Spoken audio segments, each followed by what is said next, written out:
Alright, what's up, great people? Welcome to the third edition of my Song Story series.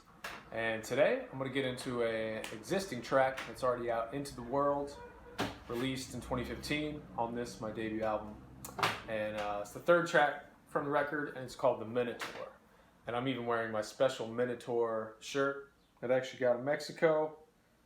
It's not technically a Minotaur, but it's pretty cool, as you'll see how it relates to the song in question. So in this video, I'm going to cover basically the inspiration, the story behind the song, as we always do, break down the musical elements, and just kind of play some for you, get into the process and my composer mentality when thinking about this track. So here we go. So the Minotaur is based off of a Greek myth, basically Theseus and the Minotaur, and I've always loved mythology.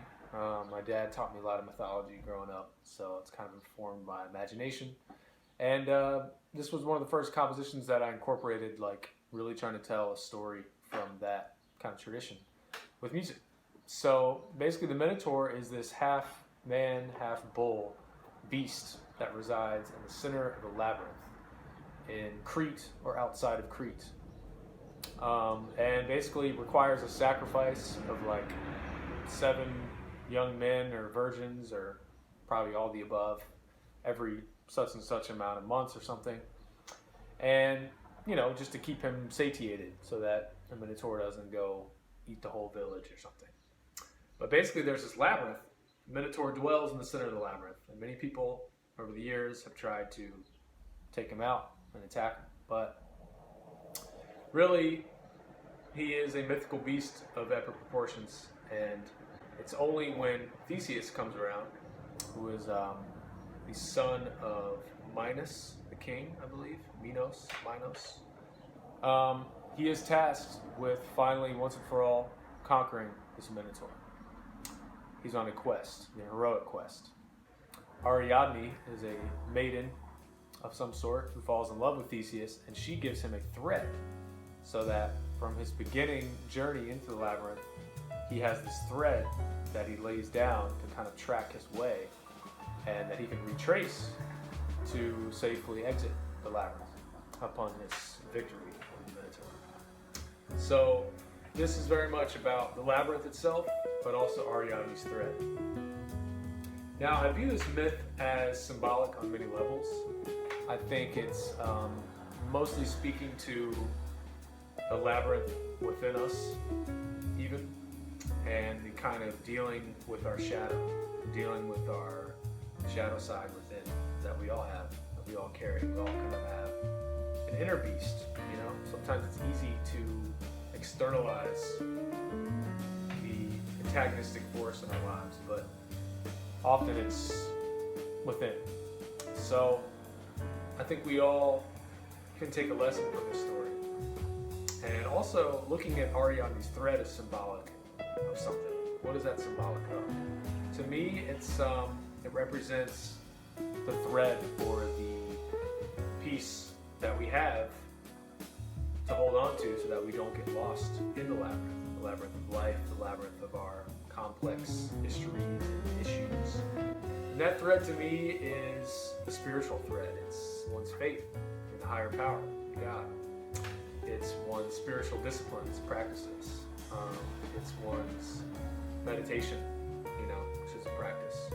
Prayer life, you know, it's something that is consistent and that we have before we even get into the labyrinth, and then what also frees us and takes us out and kind of is our saving grace outside, back from the labyrinth. So I look at those kind of two sides.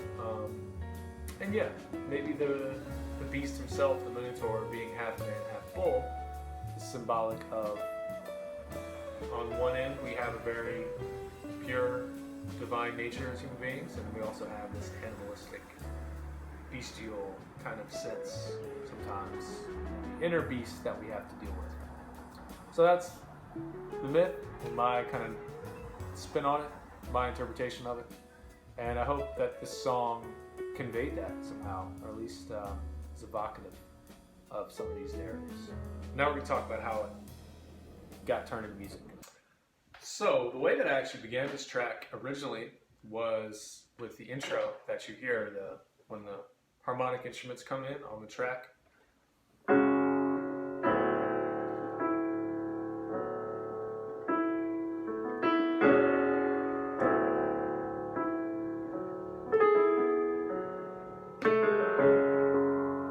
Just these two chords repeating.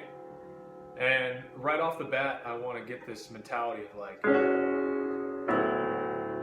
kind of the warrior in a pre-battle mindset, you know, Theseus before he enters the labyrinth. There's like a heavy task, there's a heavy responsibility that he has to face. And I just kind of wanted to create this thoughtful, reflective moment. Kind of like he's sharpening a sword and he's getting ready to go in that labyrinth and he doesn't know if he's going to make it out. It was cool though. Actually, in the studio, when we went to record it, I kind of decided on a whim, with probably some advice from my bandmates, to set it up with a drum intro. So if you actually listen to the real recording, there's a really cool drum intro from my drummer at the time, Tom Cullen, and he just like went crazy with the toms and the snare, just kind of set up the stage even more than that piano intro. So I thought it was effective for the track. So now that I've established that harmonic theme of those repeating chords, bring the melody, and melody to me was like symbolic of this thread already. You're going to see this thread come back in so many different ways, but let's just play a little bit of it.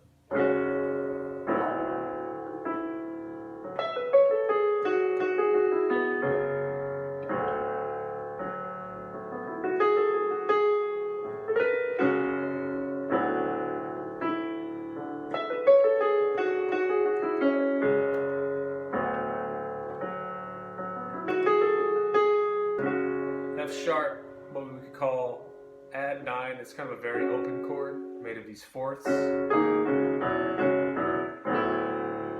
it's this open chord, but then it resolves to a D major, like 6/9, which is a little more of a resolution sound, right? The melody just plays off of that, and it just has this, like I was going for, this like call and response thing, especially when the harmony changes. Kind of like, whoa, getting a little dissonant. And it answers.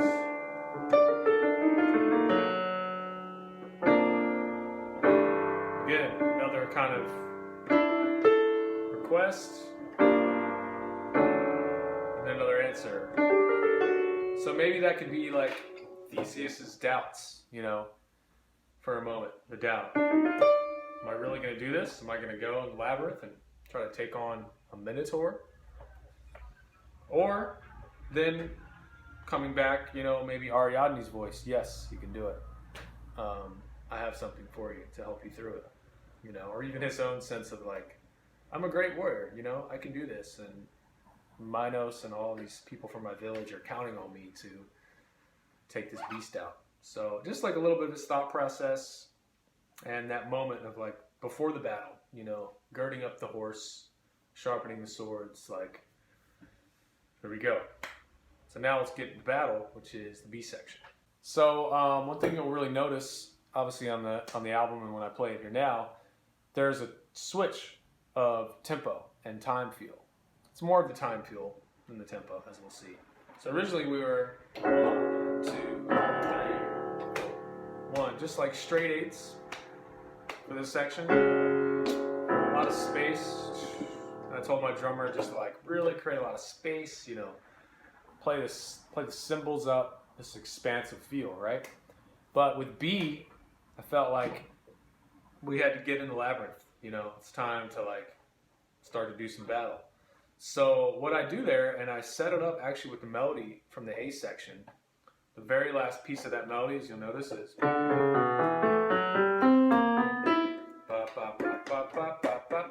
so those are triplets, 16th note triplets in this time feel. So what happens is when we get to B, we go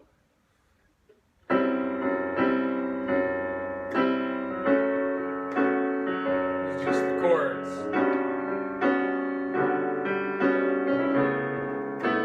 1, 2, 3. So I changed it to basically like a 3/4 feel, but it's almost like 6/8. 1, 2, 3, 4, 5, 6. 1, 2, because the phrases are more like 6/8, as you'll see. But the idea is that we shift into battle mode, a little more drama. It's a Greek myth after all. So here we go.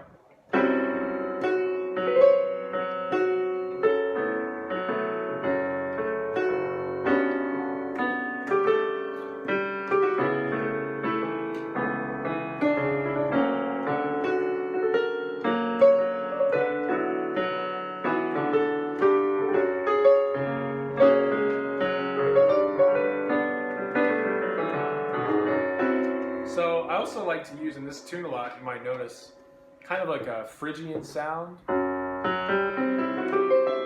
That's actually like a C over F sharp, C major over F sharp.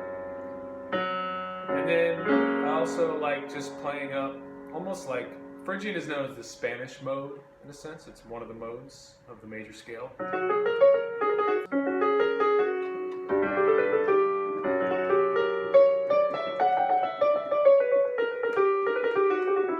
So it's very Spanish. It's got that kind of Mediterranean gypsy feel. So I feel like that aided the drama. That helped the sense of drama a little bit in this B section. So then the B section continues to build. The whole idea of the B is it's just this gradual climax at the end of the B section. Go up an octave.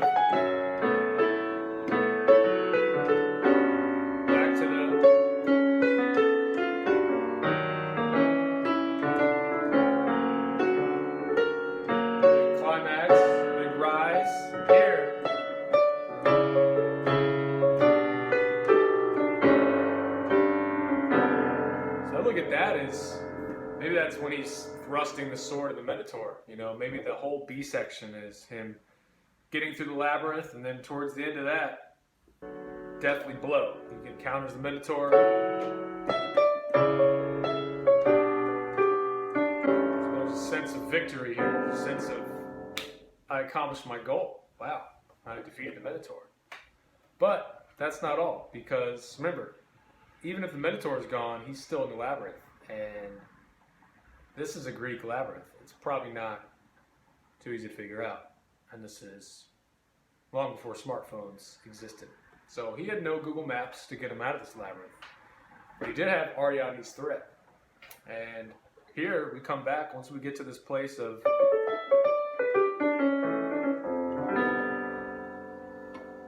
take a deep breath, but now I have to get home. I bring back the melody, following the thread, back home, out of the labyrinth.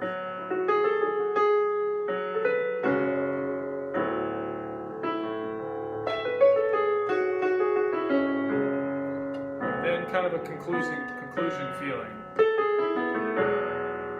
And that's the composition in its entirety, without the solo section. Sometimes approaching the solo sections of a song, you have to think, well, what's going to be the most effective for like motion, you know, for building the motion.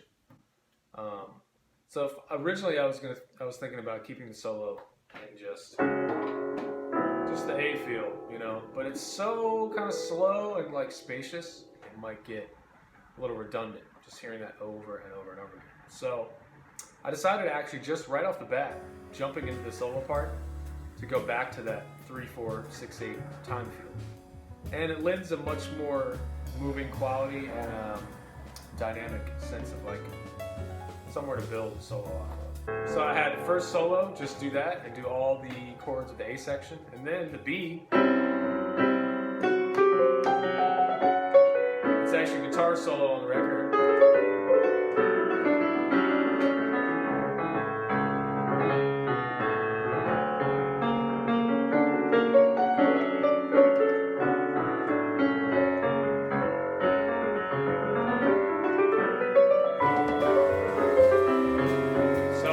Gets to go wild there. I told my guitar player in the studio, you know, I think we did one take, and I was like, you can still give me more.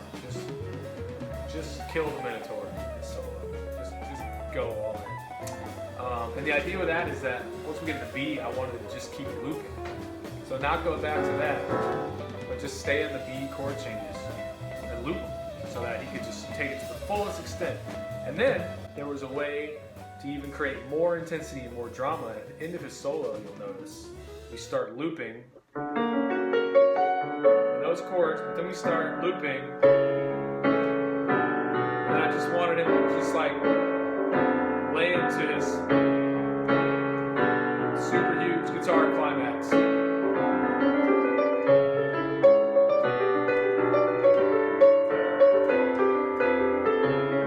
And if you want to know what I'm doing there for those chords, I'm literally just doing an A major triad and a G major triad. But what's different about these is they have different roots. So first it's A over C sharp, G over B, then A over G, then G over F. So I get a lot of mileage out of what I would call slash chords. I think they're very underutilized, and they're just a really cool way to, like, there's A major, but then there's almost put any. The idea is that the guitar solo just takes it to the utmost climax, and then you get into that final resting place. Repeat the melody. Really bring it all the way back down. Let's come back to the C out, which is just A. One more time.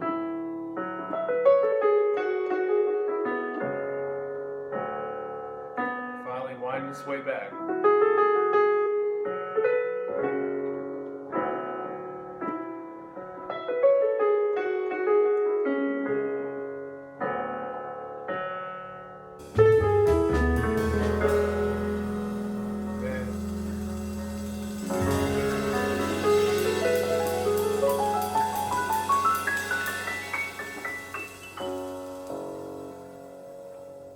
F sharp. It's like my favorite key. I don't know why. Just love the sound of it. So there you have it, folks. That's the Minotaur. Go check out the album version because it's actually the only track on the album that I didn't use horns. I just thought a quartet of piano, guitar, bass, and drums would be cool. Because I love how the guitar can double the melody, and it gave it a real kind of like modern jazz feel. When I wrote this piece, I was digging deep into a great record by Aaron Parks, who's a pianist and composer. That album's called Invisible Cinema, and it's like a labyrinth into itself, and that was a big inspiration. So if you go check out some of those tunes, you might hear the common thread a little bit of a modern jazz instrumental like this. So I hope this conveyed to some extent the Minotaur. You know, and now you know the backstory behind it as well. So I think that's it for this edition of Song Stories. We are out.